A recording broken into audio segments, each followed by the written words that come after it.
샬롬, 주님의 이름으로 평안을 전합니다. 오늘은 누가복음 16장부터 18장까지를 읽고 묵상하는 시간입니다. 16장에 보니까 재물의 사용에 대한 교훈, 부자 나사로 이야기도 이렇게 비유가 나오죠.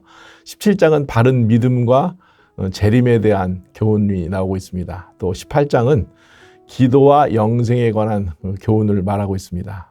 오늘 제가 이 세 장 가운데 18장 말씀 중심으로 보려고 합니다.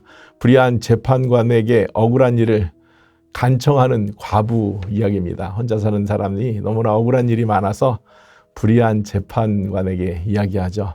첫 번째, 공의롭지 못한 재판관이 이 도시에 있었습니다.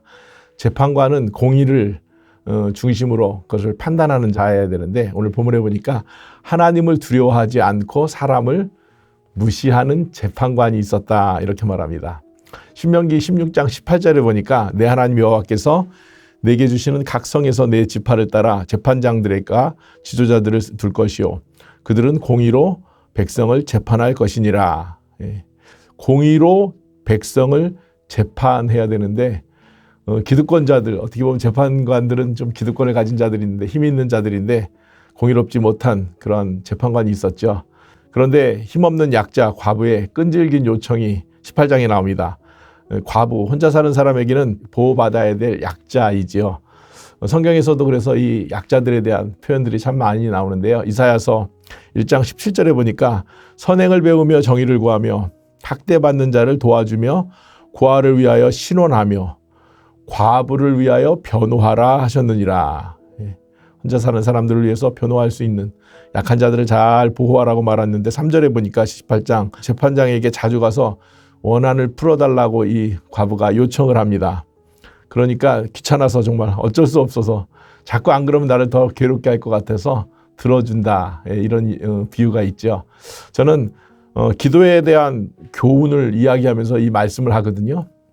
올바른 기도가 무엇인가를 한번 간청하는 마음, 또 이런 기도가 있구나라는 것을 한번 생각해 봤습니다. 기도는 바른 대상에게 간구하여야 합니다. 대상이 분명해야 되겠죠.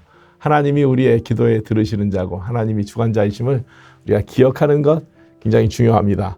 항상 기도하고 낙심하지 말 것은 하고 이렇게 시작하고 있습니다. 누가복음 18장 1절에 보니까 예수께서 그들에게 항상 기도하고 낙심하지 말아야 할 것을 비유로 말씀하여 이렇게 말하고 있습니다. 낙심하지 않기 위해서 어떻게 합니까? 말씀과 연결되어 있어야 합니다. 기도에 대한 책 가운데 젠 존슨이라는 분의 책 가운데 경청기도라는 책이 있거든요. 그 책에 보니까 경청기도는 하나님이 우리 속에 일하시도록 하는 것이 경청기도입니다. 경청기도의 뿌리는 성경입니다 라고 이야기해 주고 있습니다. 말씀과 연결되어 있어야 됩니다. 말씀을 매일 읽고 묵상하는 것은 기도의 시작입니다. 기도는 듣고 응답하시는 분이 계십니다. 기도는 주님이 말씀을 분별하는 거죠. 하나님의 말씀을 우리가 잘 깨닫는 것, 알아가는 것, 그게 기도입니다. 전 분별에 관한 책 가운데 젠센 프랭클린이라는 영적 분별력이라는 책에서 분별력은 인간이 지혜에서 나오는 것이 아니라 하나님이 주시는 것이다 라고 이렇게 말하고 있습니다.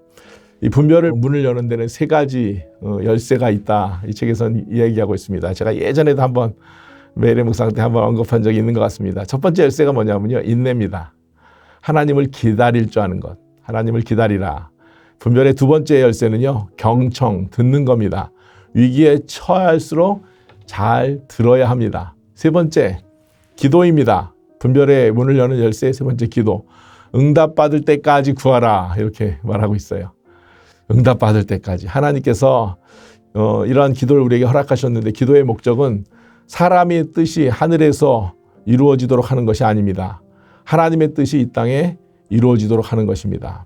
기도하다 보면 하나님과 인격적인 만남이 이루어집니다. 하나님과 신뢰가 생기며 믿음이 자라고 분별력이 생깁니다.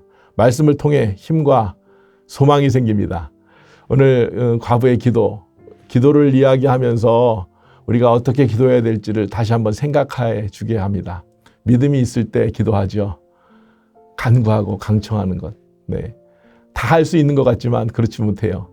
하나님께 우리의 소망을 두는 자, 하나님께 믿음의 뿌리를 두는 자, 말씀의 뿌리를 두는 자가 기도할 수 있습니다. 오늘 하루가 말씀과 기도로 시작하며 여러분들의 삶이 풍성하시기를 축원하며 축복합니다.